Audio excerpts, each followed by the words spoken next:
Good morning students, मैं दीपा रावत आज आपके लिए लेके आई हूँ क्लास 9th की मैथ्स चैप्टर 7 त्रिभुज प्रश्नावली 7.4 question number 4, question number 5 and question number 6। तो आइए बच्चों शुरू करते हैं क्वेश्चन नंबर 4। बच्चों क्वेश्चन नंबर 4 में आपका कि ए बी और सी डी क्रमशः एक चतुर्भुज ए बी सी डी की सबसे छोटी और सबसे बड़ी भुजाएं हैं। आपको एक चतुर्भुज दिया है ए बी सी डी, आकृति देखिए, आकृति 7.34 ये फिगर 7.34 आपको बुक में दिया है। इसमें आपको दिया है कि ए बी सी डी कोई क्या है, चतुर्भुज है जिसमें 4 भुजाएं, 4 कोण होती हैं, चतुर्भुज है। और इसमें ए बी सी डी की जो सबसे छोटी भुजा है वो सबसे छोटी भुजा इसमें क्या है, ए बी सबसे छोटी भुजा है और जो इसकी सी डी भुजा है वो क्या है, सबसे लंबी भुजा है। ठीक है, इसे मैंने डबल टिक कर लिया, छोटी भुजा के लिए एक टिक है, इसमें डबल वो कर लिया। ठीक है, सबसे छोटी और सबसे बड़ी भुजाएं हैं।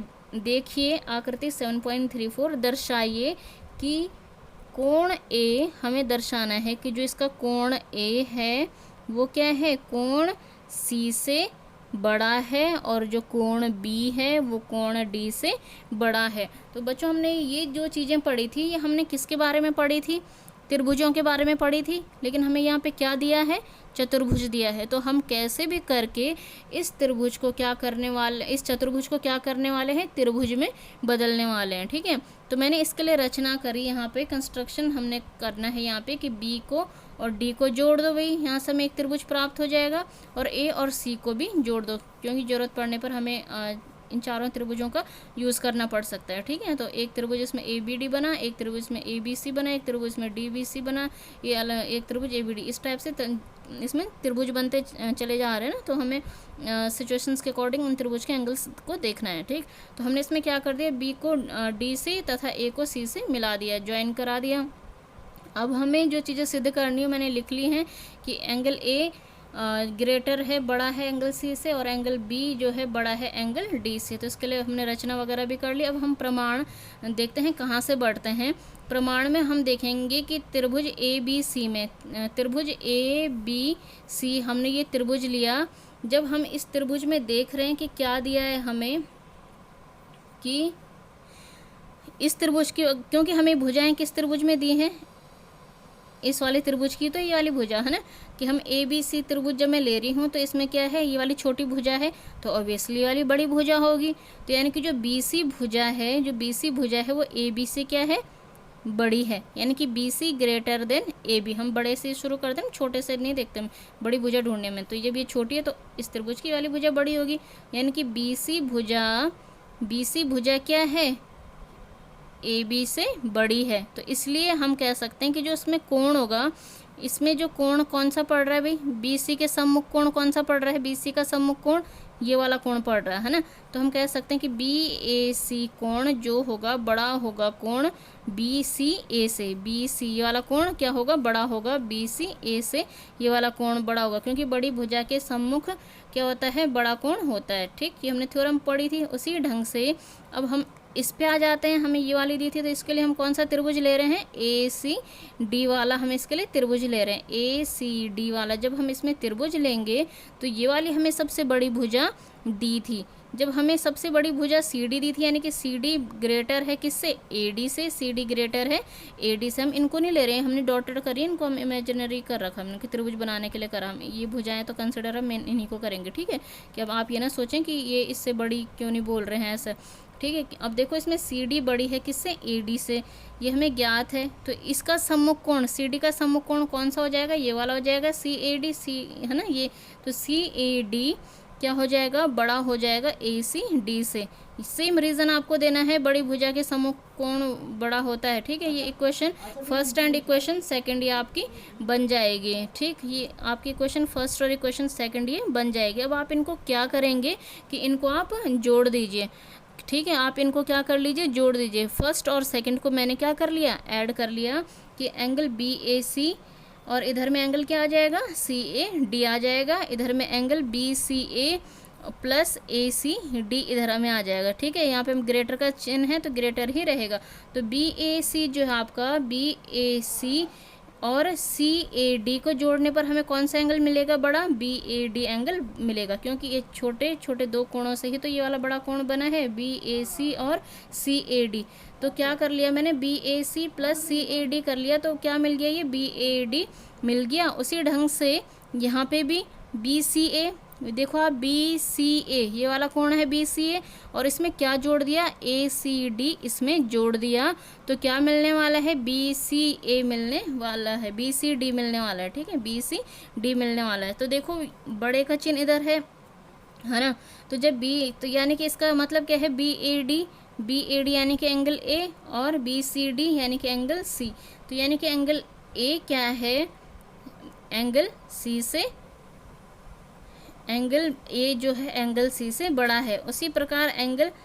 इसी प्रकार सेम प्रोसीजर करेंगे हम, और एंगल B क्या हो जाएगा, एंगल D से बड़ा हो जाएगा। उसके लिए हमें ये वाले दो त्रिभुज लेने पड़ेंगे, ये वाला और ये वाला त्रिभुज। तो सेम प्रोसीजर होगा, यहाँ पे हम डायरेक्टली भी लिख सकते हैं, इसी प्रकार करके भी आप लिख सकते हैं, सेम चीज़ें होंगी। इसी प्रकार एंगल B क्या होने वाला है, एंगल D से बड़ा होने वाला है, ठीक है। तो ये भी हमने प्रूव यहाँ पर कर लिया है। अब करते हैं हम इसका क्वेश्चन नंबर 5। तो बच्चों शुरू करते हैं क्वेश्चन नंबर 5। क्वेश्चन नंबर 5 में आपका आकृति 7.35, ये आपका फिगर आपको दे रखा है 7.35। इसमें जिसमें PR है वो क्या है, बड़ा है PQ से, यानी कि जो PR वाली भुजा है वो PQ से बड़ी है, और PS, जो आपका PS है, ये वाली जो लाइन है PS वाली लाइन, वो कोण QPR को क्या करती है, समद्विभाजित करती है। तो आपको सिद्ध करना है कि एंगल PSR, ये वाला एंगल PSR बड़ा है आपके पास PSQ से, ठीक है। यानी कि बड़े के लिए मैंने बड़ा सा दिखा दिया, और PSQ इसको छोटा दिखा दिया कि वाला छोटा है। तो आपको जो चीज़ें ज्ञात होती हैं आप पहले उनको लिख लीजिएगा हमेशा, कि आपको ज्ञात है कि त्रिभुज PQR में PR क्या है, बड़ी भुजा है PQ से, और जो कोण QPR को क्या है, PS क्या करता है, समद्विभाजित करता है। तो आपको जो सिद्ध करनी है जो चीज़ें आप उनको लिखिए। तो आपको सिद्ध क्या करना है, PSR बड़ा है PSQ से, यही आपको सिद्ध करके लाना है, ठीक है। तो आप इसमें क्या करेंगे, प्रमाण जब हम इसकी उत्पत्ति कहाँ से हुई, यानी कि इसको सिद्ध करने का जो प्रमाण है वो हम दे रहे हैं कि हम कैसे सिद्ध कर रहे हैं, इसका प्रमाण कहलाता है, ठीक है। तो हम हिंट का यूज़ करेंगे। मैंने बोला था जो हिंट दी है वहीं से हमें आगे बढ़ना होता है। हिंट दिया आपको कि PR ग्रेटर देन PQ, जो PR है वो बड़ा है PQ से। तो भाई PR बड़ा है किससे, PQ से। देखो PR का है, PR बड़ा है PQ से। जब PR बड़ा है तो PR का सम्मुख कोण त्रिभुज PQR में क्या हो जाएगा, कोण Q हो जाएगा, है ना। तो यानी कि कोण Q है, जो कोण Q है बड़ा है कोण किससे, कोण R से, है ना। इसका सम्मुख कोण ये वाला हो जाएगा, यानी कि कोण Q बड़ा है कोण R से। तो हम कह सकते हैं कि त्रिभुज, क्योंकि रीज़न क्या था कि त्रिभुज में बड़ी भुजा के सम्मुख बड़ा कोण होता है ना। तो अब हमें पता चल गया कि भाई इससे तो ये निकल के आ गया, कि इस हिंट से ये निकल के आ गया कि एंगल Q बड़ा है एंगल R से। अब मैं क्या करने वाली हूँ कि एंगल Q जो है उसमें मैं क्या ऐड करने वाली हूँ, QPS में। इस एक त्रिभुज में इसको मान लेती हूँ कि एक त्रिभुज मेरे पास ये है, एक त्रिभुज मेरे पास क्या है, ये है। आपको बहुत प्रैक्टिस बेस्ड क्वेश्चन है, इसको आपको बहुत अच्छे से समझना होगा कि एंगल Q तो आपके पास ये है, और एंगल में इसमें क्या, क्योंकि इसका भी तो हमें यूज़ करना है। ये QPS वगैरह जो चीज़ें दी हैं ये क्यों दी हैं भाई, ये भी तो इसीलिए दी हैं कि हम इनका यूज़ करेंगे। तो इसमें मैंने क्या ऐड करा, QPS ऐड करा। अभी आगे पता चलेगा कि क्यों करा। इसमें मैंने एंगल QPS इसमें मैंने ऐड कर दिया, ठीक है। QPS मैंने इसमें ऐड करा। उसी ढंग से यहाँ R है तो इसमें मैंने क्या ऐड कर, क्योंकि इधर का इतना छूट रहा था ना, अब इसको कंप्लीट, इस एक त्रिभुज ये भी है तो जो एंगल R वाला था इसमें मैंने क्या ऐड कर लिया, एंगल RPS मैंने इसमें ऐड कर लिया, ठीक। जब मैंने इसमें ऐड कर लिया तो मुझे क्या मिल गया, एक त्रिभुज में कितने कोण होते हैं, 3 कोण होते हैं, है ना। 2 कोण आपको पता चल चुके हैं, त्रिभुज में दो कोण आपको पता चल चुके हैं। माना ये कोई त्रिभुज है, ये जैसे त्रिभुज था, इसमें आपको ये वाला कोण Q पता चल चुका है और QPS पता चल चुका है। बचा कौन सा रह गया? ये वाला कोण बचा रह गया, PSQ आपको नहीं पता। तो जो PSQ निकलेगा वो कितना निकलेगा? वो कितना निकलेगा? 180 में से अगर मैं PSQ माइनस कर लूँ तो मेरे को क्या मिलेगा? ये वाली वैल्यू मिलेगी। ये क्यों मिलेगी? इसके लिए अगर मैं आपको एक रफ वर्क दिखाऊँ यहाँ पर, तो मैंने यहाँ पे मैं आपको एक रफ वर्क दिखा रही हूँ कि मैंने ऐसा क्यों लिखा। जो एंगल Q था प्लस एंगल QPS, इसकी वैल्यू मैंने क्या लिखी है? ये लिखी है, बराबर 180 डिग्री माइनस एंगल PSQ, ये लिखा था। तो देखो मेरे को पता है कि त्रिभुज के तीनों कोणों का योग कितना होता है? 180 होता है। तीन कोण कौन कौन से हैं? ये और ये। तो मैं क्या करूँगी कि जो इधर ये माइनस में है ना, इसको इधर लेके आके मैं इसको प्लस बना दूंगी। PSQ बराबर क्या हो जाएगा? ये 180 हो जाएगा, है ना। तो यानी कि जो ये वाली वैल्यू है, ना, तो इसकी वैल्यू इसीलिए मैंने क्या लिखी? 180 माइनस PSQ, इसको मैं लिख सकते हैं 180। ये हमें थोड़ा ट्रिक करनी पड़ेगी इसके लिए, क्योंकि हमें क्वेश्चन जिस फॉर्म में लाना है उसके लिए करना बहुत ज़रूरी है, ठीक है। तो आप इसको समझिएगा। तो angle Q plus angle QPS, यानी कि क्या आ गया? 180 माइनस एंगल QPS आ गया। उसी ढंग से बड़े का चिन्ह है यहाँ पे, मैंने बड़े का चिन्ह यूज़ किया। उसी ढंग से एंगल R देखो, एंगल R इसमें है angle R plus angle RPS, angle R plus angle RPS। ये दो त्रिभुज, एक ये त्रिभुज है, इसमें आपके दो कोण पता है। तो आपको तीसरा कोण जो निकालना होगा कैसे निकलेगा? 180 माइनस PSR करेंगे जब आप इसको। तो मैंने वही करा कि जब आपको दो कोणों का योग पता है और आपको तीसरा चाहिए तो उसको क्या कर लिया? 180 माइनस PSR, सेम यही मेथड। तो ये लिखा। अब क्या करेंगे? 180 दोनों साइड है, इनको हम कैंसिल आउट कर सकते हैं। तो इसके बाद क्या बचा यहाँ पे? माइनस एंगल PSQ बचा और ग्रेटर माइनस एंगल PSR बचा। अब मुझे पता है भाई मेरे को माइनस में तो क्वेश्चन चाहिए नहीं, क्योंकि हमें देखो आंसर जो सॉल्यूशन था वो पॉजिटिव साइंस में है ना। तो इसका क्या कर लिया कि इसको मैंने -1 से दोनों तरफ गुणा कर लिया। तो जब मैंने दोनों तरफ गुणा कर लिया तो ये क्या बन जाएगा? जब मैंने दोनों तरफ इसको गुणा कर लिया तो ये बन जाएगा PSQ, ये बन जाएगा आपके पास एंगल PSQ, और ये बन जाएगा आपके पास PSR बन जाएगा, है ना, PSR बन जाएगा। लेकिन आपको पता है कि जो इसका चिन्ह होता है, आगे भी बताया था असमीका का चिन्ह, ये बड़ा है तो इधर की तरफ में क्या दिखा देगा? इसको छोटा दिखा देगा, है ना। तो यानी कि जो PSQ है वो छोटा है कोण किससे? जो कोण PSQ है कोण छोटा है किससे? PSR से, या इसका रिवर्स बोल लो कि जो है PSR बड़ा है PSQ से। तो यही चीज़ें आपको दर्शानी होती हैं इस क्वेश्चन में। बहुत सिंपल क्वेश्चन है, अच्छा क्वेश्चन है, प्रैक्टिस बेस्ड क्वेश्चन है। कुल मिला के थोड़ा यहाँ पर आपको क्वेश्चन समझने में थोड़ा रहेगा, इसको थोड़ा प्रैक्टिस कीजिएगा। आपको पता है कि दो कोणों का योग दिया है, तीसरा निकालना, तो 180 में से जो फाइंड आउट करना उसको माइनस कर लो तो वो इतना आ जाएगा, ठीक है। तो बस सिंपल सा क्वेश्चन है। इसके बाद अब करने वाले हम क्वेश्चन नंबर 6। क्वेश्चन नंबर 6 में बच्चों आपके कि दर्शाइए कि एक रेखा पर दिए हुए बिंदु, कोई रेखा दे रखे आपको, एक रेखा पर दिए हुए बिंदु से जो उस पर स्थित नहीं है। हमें कहीं पर भी कोई बिंदु, इधर कहीं पर भी बिंदु है जो इस पर स्थित नहीं है, मतलब इस रेखा पर वो बिंदु स्थित नहीं है, इसके बाहर वो कहीं पर भी स्थित है, जो उस पर स्थित नहीं है। जितने रेखाखंड खींचे जा सकते हैं, कितने भी यहाँ से लाइंस खींचे जा सकते हैं, उनमें लंब रेखाखंड सबसे छोटी होती है। यानी कि जो परपेंडिकुलर बनेगी जो लाइन, ये क्या होगी? सबसे छोटी होगी। यानी कि यही हमें क्या करना है? दर्शाना है। यही हमें क्या करना है? दर्शाना है कि जो लंब रेखा होती है ये क्या होती है? सबसे छोटी होती है। तो जो चीज़ें हमें ज्ञात होती हैं पहले हम उनको लिख लेते हैं कि हमें क्या क्या ज्ञात है।